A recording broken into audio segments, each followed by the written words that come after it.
Oremos. Padre, te agradecemos por tu presencia en esta mañana. Te agradecemos por tu gran amor por nosotros que nos asegura el hecho de que quieres hablar con nosotros esta mañana. Y pido, Señor, que las tres partes involucradas cooperen. Sabemos que quieres hablar, sabemos que hablarás y oramos, Señor, para que cada persona aquí quiera escucharte hablar. Y oro, Señor, para que me quites del camino y te permita hablar en este momento. Yo solo seré un canal que a través de mí en este momento guía a la gente hacia Jesús, para fortalecer a la gente en su fe y su amor por ti, la palabra de Dios. Así que, Padre, encomendamos este tiempo a ti, te pedimos por el ministerio de niños de al lado. Señor, bendice a esos niños hoy una vez más, mientras sus maestros los conducen tan fielmente hacia Jesús. Y pedimos todo esto en el nombre de Jesús y todo el pueblo de Dios dice, amén. Estamos muy contentos de que estés aquí. Estamos en el libro de Juan 11. Si necesitas una Biblia, levanta tu mano, te encontrarán y te llevará una. Juan capítulo 11.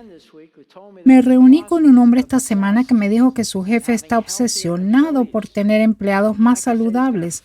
De hecho, dijo que iba a despedir al empleado que tuviera la peor postura mientras estuviera sentado en su escritorio. Y debido a que mi amigo parecía muy preocupado, le pregunté si le preocupaba que pudiera ser él el que tuviera la peor postura. Dijo, bueno, no, él no dijo que fuera yo, pero me inclino a pensarlo.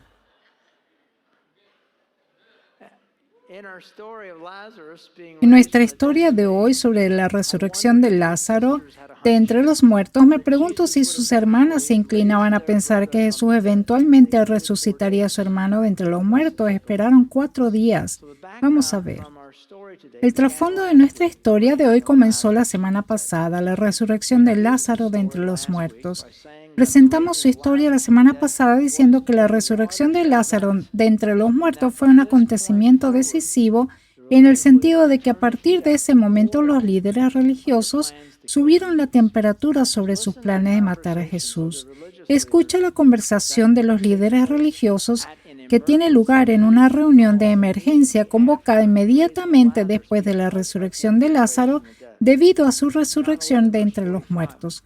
Juan 11:45. Al ver lo que sucedió, muchos de entre la gente que estaba con María creyeron en Jesús, pero otros fueron a ver a los fariseos para contarles lo que Jesús había hecho. Entonces, los principales sacerdotes y los fariseos convocaron al Concilio Supremo. ¿Qué vamos a hacer?, se preguntaron unos a otros. Sin duda, ese hombre realiza muchas señales milagrosas. Si lo dejamos seguir así, dentro de poco todos van a creer en él. Entonces el ejército romano vendrá y destruirá nuestro templo y nuestra nación. Caifás, quien era el sumo sacerdote en aquel tiempo, dijo, no saben de qué están hablando. ¿No se dan cuenta de que es mejor para ustedes que muera un solo hombre por el pueblo y no que la nación entera sea destruida? Y nota que esto ocurre justo antes de la última semana de Jesús, porque 5 versículos después de esto dice, ya faltaba poco para la celebración de la Pascua judía. Y mucha gente de todo el país llegó a Jerusalén varios días antes para participar en la ceremonia de purificación previa al comienzo de Pascua. Entonces, Jerusalén estaba llena de gente durante este tiempo. Ahora, algunos antecedentes rápidos. Lázaro, María y Marta con todos sus amigos queridos de Jesús, y dijimos la semana pasada que con toda probabilidad Jesús pasó la mayor parte de sus noches quedándose con este hermano y hermanas en su casa cuando había estado ministrando en Jerusalén y sus alrededores, y su amigo Lázaro estaba enfermo, de hecho muy enfermo. Pero Jesús espera y solo va a ver a Lázaro 4 días después de que muere. Y como Jesús aún estaba a cierta distancia de Betania, Marta, la hermana de Lázaro, sale al encuentro de Jesús. A mi entender, mi lectura de este pasaje era para quejarse por la demora de Jesús en venir 4 días después de que ya había muerto. Juan 11:21. Marta le dijo a Jesús: Señor, si tan solo hubieras estado aquí, mi hermano no habría muerto. Entonces retomamos esta mañana el versículo 28. Luego Marta regresó a donde estaba María y los que se lamentaban. La llamó aparte y le dijo: el maestro está aquí y quiere verte. Entonces María salió enseguida a su encuentro. Jesús todavía estaba fuera de la aldea, en el lugar donde se había encontrado con Marta, cuando la gente que estaba en la casa consolando a María la vio salir con tanta prisa. Creyeron que iba a la tumba de Lázaro a llorar, así que la siguieron. Cuando María llegó y vio a Jesús, cayó a sus pies y dijo: Señor, si tan solo hubieras estado aquí, mi hermano no habría muerto. Ahora encuentro interesante que en el capítulo 10 de Lucas se nos da una fotografía clara de las dos, la naturaleza distinta y diferente de estas hermanas María y Marta. En el relato es Lucas 10:38. Durante el viaje a Jerusalén, Jesús y sus discípulos llegaron a cierta aldea donde una mujer llamada Marta los recibió en su casa. Su hermana María se sentó a los pies del Señor a escuchar sus enseñanzas, pero Marta estaba distraída con los preparativos para la gran cena. Entonces se acercó a Jesús y le dijo: Maestro, ¿no te parece injusto que mi hermana esté aquí sentada mientras yo hago todo el trabajo? Dile que venga y ayudarme. ¿Alguien puede identificarse con este tipo de actitud? Yo sí. El Señor le dijo: mi apreciada Marta. King James dice: Marta, Marta. Estás preocupada y tan inquieta con todos los detalles. Hay una sola cosa por la que vale la pena preocuparse. María la ha descubierto y nadie se la quitará. No creo que Marta estuviera muy convencida. Entonces vemos aquí que Marta es una trabajadora dura tipo A, mientras que María es la gentil, bondadosa y de voz suave, sentada con los ojos muy abiertos a los pies de Jesús. Una hermana ajena al trabajo de lo que su hermana estaba haciendo. Y sin embargo, aquí en este relato de hoy, se lee como si María fuera tan dura con Jesús como lo fue Marta. Escucha el versículo 32. Cuando María llegó y vio a Jesús, cayó a sus pies y dijo: Señor, si tan solo hubieras estado aquí, mi hermano no habría muerto.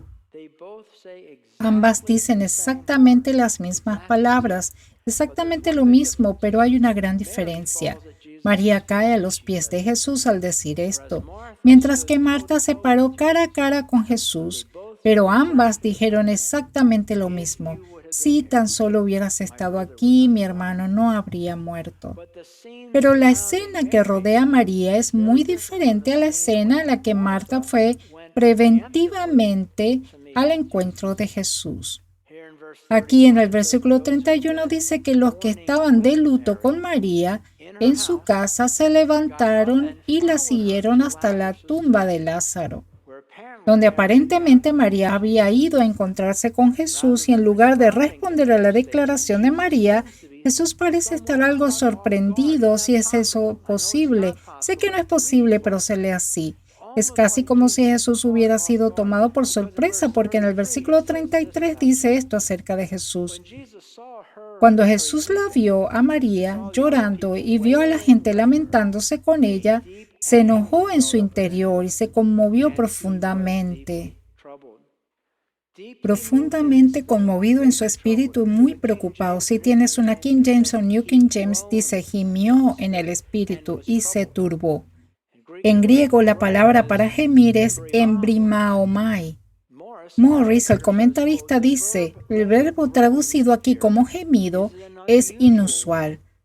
Significa, pon atención, un ruido fuerte e inarticulado, y su uso apropiado parece ser originalmente para el resoplido de los caballos. Strong añade a eso tener indignación o estar enojado.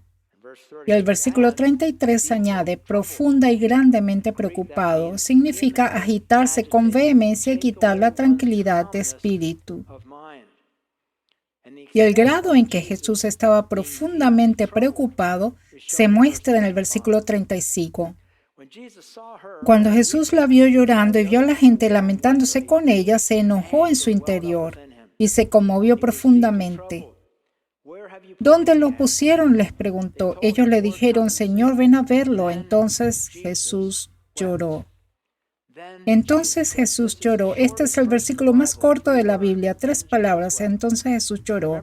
Recuerdo que mi mamá me decía cuando era niño en la iglesia de los hermanos Heidelberg que de vez en cuando hacían que la gente saliera de los bancos y se parara alrededor del perímetro interior del santuario y comenzaban con la primera persona que todos dijeran un versículo memorizado. Y ella dijo que un alto porcentaje de ellos dirían: entonces Jesús lloró, entonces Jesús lloró, entonces Jesús lloró. Eso fue de nuestro recurso como versículo memorizado. Así que si alguna vez tienes que decir 3 palabras rápidamente, di: entonces Jesús lloró.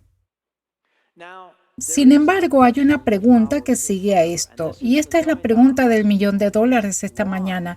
¿Por qué Jesús emitió un fuerte gemido inarticulado de indignación? ¿Por qué estaba profundamente preocupado? ¿Por qué lloró? Bueno, nunca se nos dice específicamente. El comentarista Ellicott da algunas ideas interesantes sobre quizás el por qué. Escucha esto. Voy a parafrasear sus declaraciones. Dice: puntos de vista muy diferentes han expuesto la causa de esta intensa emoción en nuestro Señor en este lugar. El verdadero dolor por la pérdida de su amigo va al mismo tiempo acompañado por la burla del dolor mediante el cual estos líderes religiosos pueden derramar lágrimas por Lázaro. Estos, los mismos hombres a quienes Jesús conoce por su sabiduría, que intentarán poco después matar a Lázaro. Estos mismos que se encuentran aquí de luto, dice, estos líderes religiosos son los mismos que habían tratado de apedrear a Jesús y habían decidido excomulgar de la sinagoga a todos los que reconocieran a Jesús como el Mesías. Y sin embargo, María, Marta y Lázaro aceptaron a Jesús como el Mesías.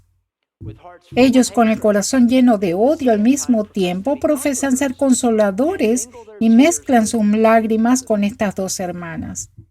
Él dice que las palabras más severas que salieron de los labios de Cristo fueron cuando Jesús denunció la hipocresía de los sacerdotes, fariseos y escribas. Termina diciendo que es esta hipocresía, es la que despierta en el espíritu de Jesús una ira tan intensa que hace temblar nervios, músculos y extremidades por dentro y por fuera a modo de justa indignación. Poderosamente dicho. Eso podría ser, pero hay una segunda posibilidad. Sospecho que cuando Jesús vio a estas 2 queridas hermanas llorando de tristeza, devastadas por la repentina pérdida de su hermano, Jesús se enojó por esta trágica y real consecuencia paralizante que podría remontarse al pecado de Adán en el jardín. ¿Por qué? Porque la muerte y el sufrimiento no eran parte del plan original de Dios, ¿cierto? No. El plan original de Dios era la vida en el jardín, no corrompida por el pecado, y todos los días, literalmente, vivir en el cielo en la tierra, pues sabemos que Adán caminó con Dios en el jardín.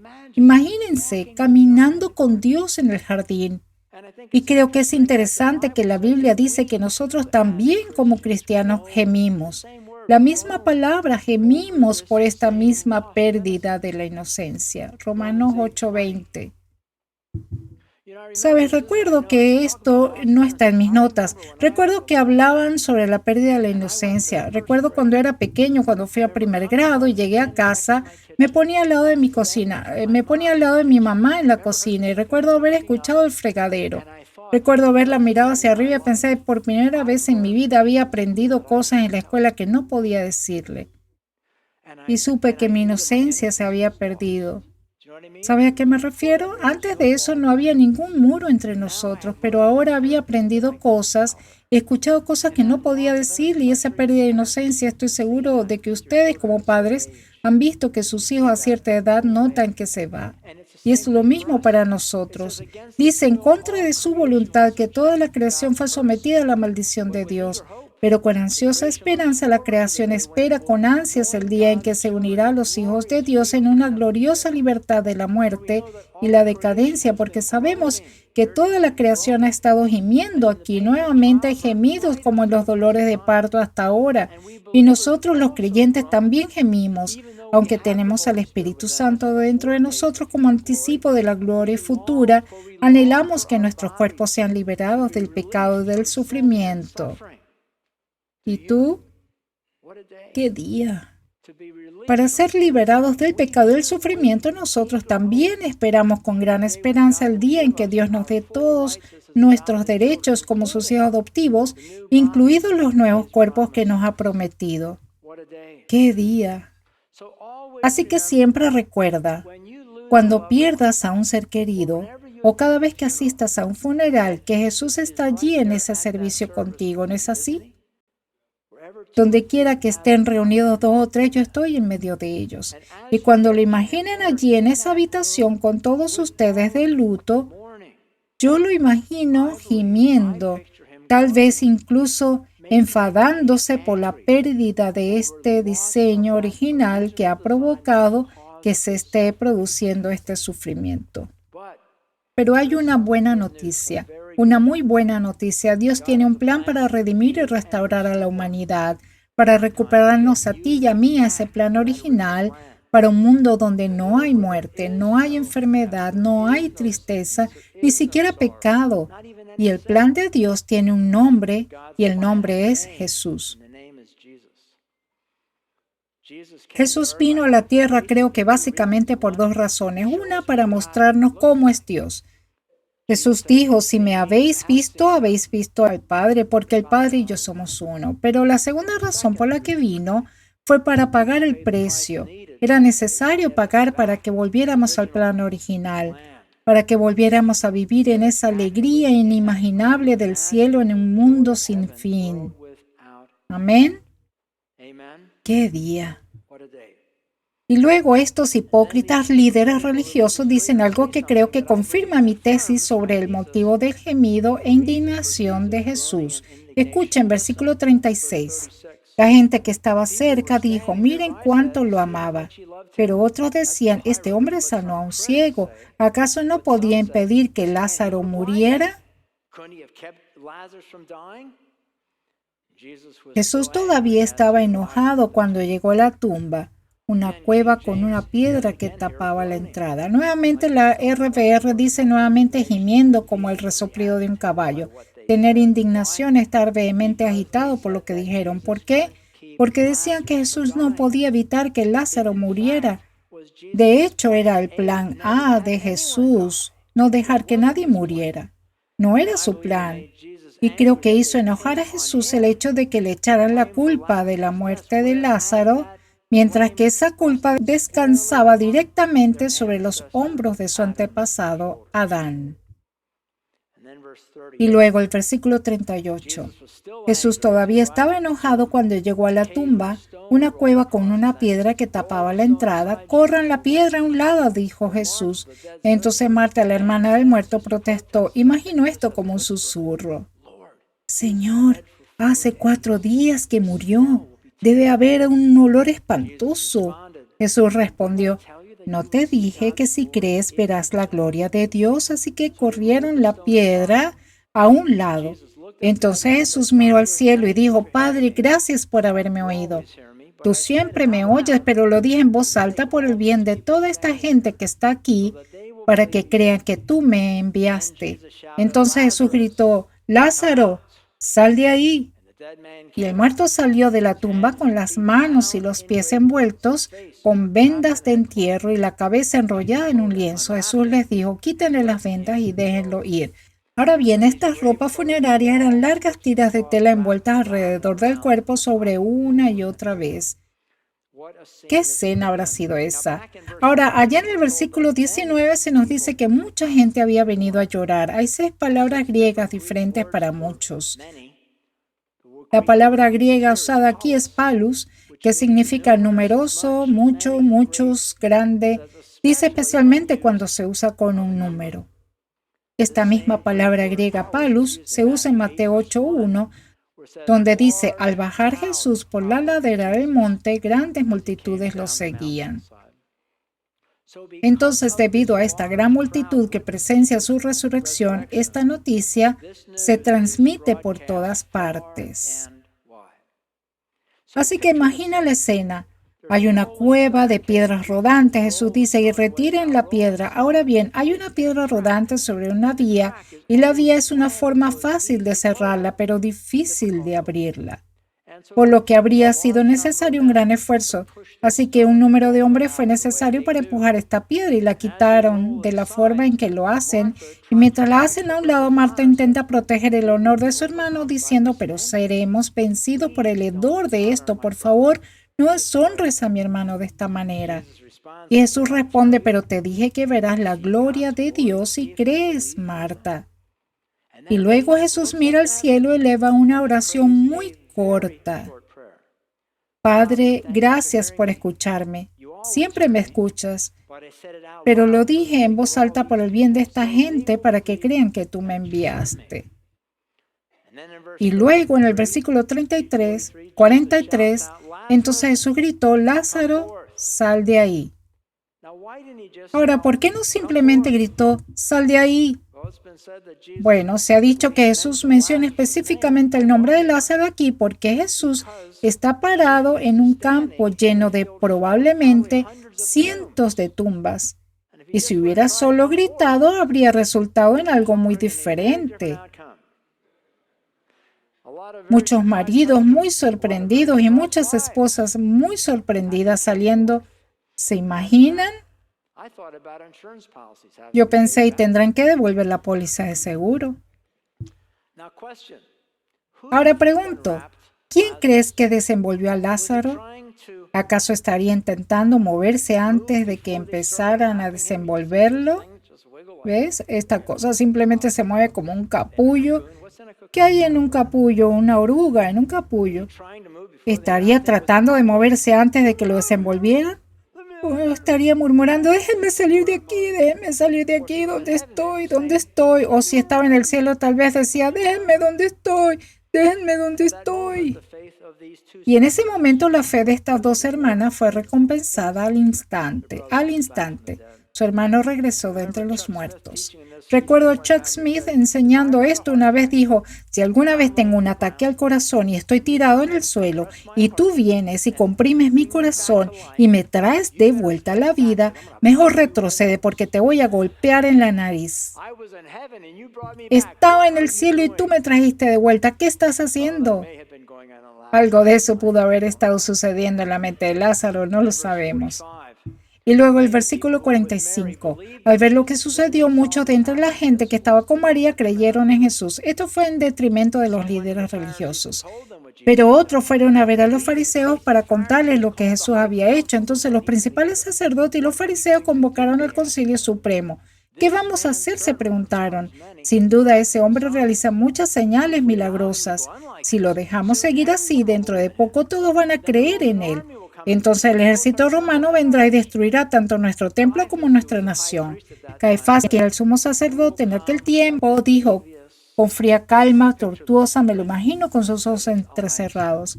No saben de qué están hablando. ¿No se dan cuenta de que es mejor para ustedes que muera un hombre solamente por el pueblo y no que la nación entera sea destruida? De la lectura de las Escrituras, creo que este es el punto más bajo para los enemigos de Jesús. Escucha de nuevo los versículos 47 y 48. Entonces los principales sacerdotes y los fariseos convocaron el Concilio Supremo. ¿Qué vamos a hacer?, se preguntaron. Sin duda ese hombre realiza muchas señales milagrosas. Si lo dejamos seguir así, dentro de poco todos van a creer en él. Entonces el ejército romano vendrá y destruirá tanto nuestro templo como nuestra nación. Nunca habían hablado tan desesperadamente como lo hacen aquí. Ese fue su punto bajo y su punto alto fue cuando faltaba menos de una semana. Juan 19:12, cuando Jesús estuvo ante Pilato. Entonces Pilato trató de poner en libertad a Jesús, pero los líderes judíos gritaron, si pones en libertad a este hombre, no eres amigo de César. Todo el que se proclama a sí mismo rey está en rebeldía contra el César. Y luego 2 versos después, en el 14, ya era el día de preparación para la Pascua, cerca del mediodía, y Pilato dijo al pueblo: miren, aquí tienen a su rey, llévatelo, llévatelo, gritaban, crucifícalo. Creo que Pilato quedó anonadado, nunca esperó eso. ¿Cómo dicen que yo crucifique a su rey?, preguntó Pilato. Esto es tan demoníaco. Esto es la máxima hipocresía. Es un grupo de personas que no se puede creer lo que van a decir a continuación. Estos los líderes religiosos que odiaban a Roma y dijeron otra vez con esa mirada demoníaca, una mirada inspirada por Satanás: no tenemos otro rey más que el César. Le contestaron a gritos los principales sacerdotes. Entonces Pilato les entregó a Jesús para que lo crucificaran, así que se llevaran a Jesús.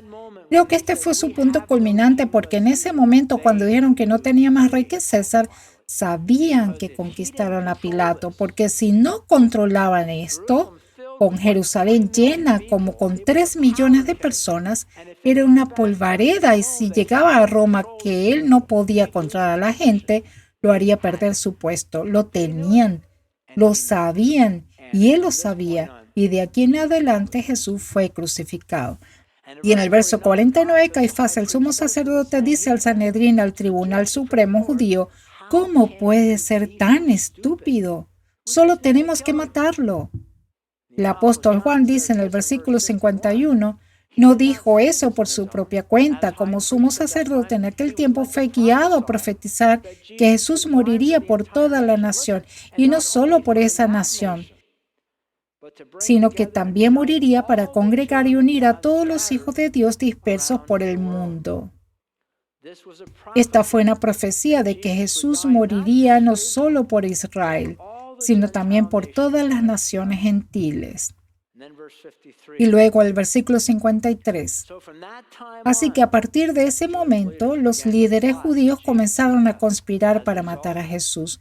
Como resultado, Jesús detuvo su ministerio público entre la gente y salió de Jerusalén. Fue a un lugar cercano al desierto, a la aldea de Efraín, y se quedó allí con sus discípulos. Entonces Jesús se esconde ahora solo por estos pocos días hasta ser crucificado, lo cual sería para la Pascua, que es cuando esa ocasión se sacrificaba el cordero perfecto y sin mancha, el último cordero perfecto e inmaculado. Ahora bien, esta aldea de Efraín a la que viajó se encuentra dentro de la tribu de Efraín, a 13 millas de Jerusalén, aproximadamente a una caminata de 4 horas. Y luego el versículo 55. Ya faltaba poco para la celebración de la Pascua judía, y mucha gente de todo el país llegó a Jerusalén varios días antes para participar en la ceremonia de purificación previa al comienzo de la Pascua. Juan nos dice que mucha gente viajó a Jerusalén para la Pascua. ¿Tenemos alguna idea de cuántas personas? Bueno, William Barclay dice, un pasaje en los escritos de Josefo. Josefo es un historiador judío de confianza que escribió la historia de los judíos que vivió al mismo tiempo que Jesús, en la misma época. Un pasaje en los que escritos de Josefo nos da una idea de cuántos peregrinos fueron realmente a Pesaj. Nos dice que Cestus, el gobernador de Palestina, alrededor del año 65 después de Cristo, tuvo algunas dificultades para persuadir a César Nerón de la importancia de la religión judía.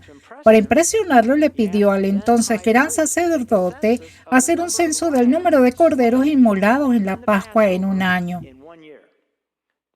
Y el número, según Josefo, eran 256,000 corderos, y la ley judía dictaba que no debía haber un grupo mínimo de 10 por cada cordero, lo que significaba que debía haber habido cerca de 3 millones de peregrinos en Jerusalén durante la Pascua. Entonces, para comparar, ¿cuál fue la población estimada no vacacional de Jerusalén durante los días de Jesús? La mayoría de los estudiosos estiman que asciende a 75,000 o menos. Entonces, si tomamos una ciudad de 75,000 habitantes que alberga a 3 millones de peregrinos para una fiesta de 7 días, eso es 40 veces su población normal. A modo de comparación, la población de Lebanon City es 26,000. 26,000 veces, 40 veces es 1 millón de personas. Por lo que una comparación sería que 1 millón de personas estarían en Líbano durante 7 días. Filadelfia tiene 1,5 millones. Así que imagínense un segundo el tercio de Filadelfia visitando la ciudad de Líbano y quedándose aquí durante 7 días. Eso es antes de que existieran los portaputs de plástico. Uf, doble uf. Y Juan nos dice que estas multitudes que vinieron a Jerusalén, muchos de ellos específicamente querían ver a Jesús. Versículo 56. Seguían buscando a Jesús, pero mientras estaban en el templo se decían unos a otros, ¿qué les parece? No vendrá para la Pascua, ¿verdad? Mientras tanto, los principales sacerdotes y los fariseos habían dado órdenes públicamente de que cualquiera que viera a Jesús avisara enseguida para que ellos pudieran arrestarlo. Y este asentamiento de la multitud, este deseo ansioso de ver a Jesús, habría enfurecido absolutamente a los líderes religiosos por envidia y los celos. Ahora, no te pierdas el objetivo implícito detrás del plan de los líderes religiosos para arrestar a Jesús durante la Pascua. Quieren matar a Jesús durante la Pascua. Recuerda su temor en el versículo 48. Si lo dejamos seguir así, dentro de poco todos van a creer en él. Entonces el ejército romano vendrá y destruirá tanto nuestro templo como nuestra nación. Entonces, ¿cómo se aplica esta lección de hoy en mi vida? Bueno, número 1, creo que hay una lección aquí sobre la oración. Es justo decir que cada oración que Jesús alguna vez hizo y que está registrada es para nosotros una oración modelo. ¿Es justo? Creo que sí. Juan 11:41. Así que corrieron la piedra a un lado. Entonces Jesús miró al cielo y dijo, Padre, gracias por haberme oído. Tú siempre me oyes, pero lo dije en voz alta por el bien de toda esta gente que está aquí, para que crean que tú me enviaste. Entonces Jesús gritó, Lázaro, sal de ahí. Sabes que siempre me ha impactado y sorprendido lo corto que es esto. La oración es tan breve y concisa que rápidamente expresa esta articulación de Dios. De hecho, si se quita el versículo 42, que era para beneficio de aquellos que escuchaban la oración de Jesús a Dios, es sencilla. Padre, gracias por haberme oído. Para mí no es una oración de 5 minutos, no es una súplica impasible llena de lágrimas, rogando a Dios que sane a Lázaro. No, es solo una petición elevada por Jesús a su Padre, declarando como quien sabe que su Padre lo escucha y conoce que su Padre le responderá. Y creo que esto nos proporciona una lección importante sobre la oración. Esto puede tomarte un poco desprevenido, pero escúchame. No obtendrás nada de crédito extra con Dios por orar durante un largo y apasionado tiempo. Una oración llena de lágrimas no te ayudará a asegurarte de recibir respuesta a tus oraciones. ¿Estoy diciendo ahora que está mal acercarse a Dios de esta manera en oración, teniendo una oración llena de lágrimas y pasión? Por supuesto que no. No, si ese es tu verdadero corazón en ese momento. Pero piensa en Jesús en el jardín, una oración apasionada llena de lágrimas, pero no moverás a Dios a querer responder más a tu oración, llenándola con más palabras o más emoción. En los evangelios, Jesús a menudo compara la oración con la de un hijo o una hija al pedirle a su padre algo como una barra de pan, una oración llena de lágrimas. Pon la siguiente foto, por favor. Una oración llena de lágrimas. Oh, Padre, por favor, dame comida hoy. Por favor, no me dejes pasar hambre, te lo ruego. ¿Es necesario que un niño le diga eso a un padre amoroso? No, claro que no. Hay tal confianza en el amor de tu Padre que a veces ni siquiera requiere que le pidas comida. Solo le agradeces por el hecho de que sabes que Él te lo proporcionará. Tengo casi 70 años y ya las décadas de mi caminar con Jesús, mis oraciones han cambiado. Al principio pedía mucho, ahora no pido mucho. ¿Sabes por qué? Sé que Él me va a proveer. Ha sido tan fiel que acaso necesito pedirle por comida. Le agradezco antes de que llegue porque sé que así será. ¿Cómo puedo ver los 50, 60 años de fidelidad de Dios y creer que todavía tengo que suplicarle que haga esas cosas que son buenas y útiles para mí? Él es tan fiel. Escucha, si oyes a mi esposa en la parte de atrás diciéndome, Tom, por favor, dame de comer hoy, por favor, déjame venir a la casa y quedarme en casa esta noche, por favor. Si escucharas a mi esposa decir eso, tú dirías, hay algo mal en esa relación. O ella no entiende su amor o él es un monstruo. Si tiene que hablar con él de esa manera. Mira, yo hago esas cosas por mi esposa sin que ella me lo pida, porque la amo. Y Dios te ama más de lo que yo podría amar a mi esposa. Entonces, ¿por qué crees que tenemos que suplicar, gemir y rogarle a Dios que haga esas cosas que son útiles y beneficiosas para nosotros? Nosotros no lo hacemos, es su naturaleza. Cuando eres joven aún no lo comprendes, pero cuando tengas 70 años sabrás y tendrás la experiencia una y otra vez que esa necesidad pasa. Se podría decir más sobre eso, pero te animo mientras haces tus propios devocionales personales, te animo a que mires todas las oraciones que se elevan en los 4 evangelios en el libro de Hechos y encontrarás que la gran mayoría de esas oraciones son simplemente una articulación de una necesidad y una petición, no una emotiva oración llena de lágrimas, simplemente entendiendo que Dios está escuchando y que responderá.